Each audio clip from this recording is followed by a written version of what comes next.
هل أتاك حديث الغاشية وجوه يومئذ خاشعة عاملة ناصبة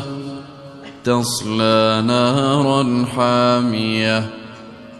تسقى من عين آنية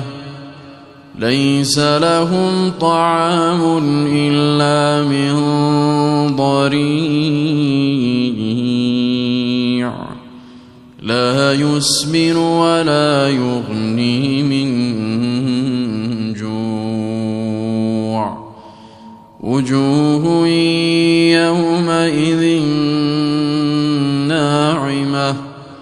لسعيها راضية في جنة عالية لا تسمع فيها لاغية فيها عين جارية فيها سرر مرفوعة وأكواب موضوعة ونمارق مصفوفة وزرابي مبثوثة أفلا ينظرون إلى الإبل كيف خلقت وإلى السماء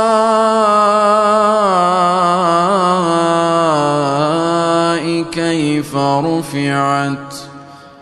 وإلى الجبال كيف نصبت وإلى الأرض كيف سطحت فذكر إنما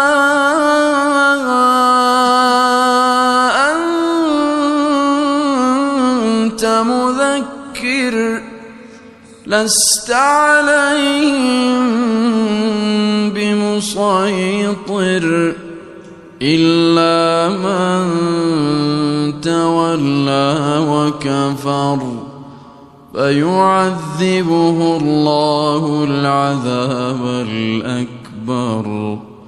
إن إلينا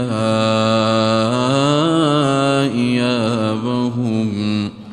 ثم إن علينا حسابهم.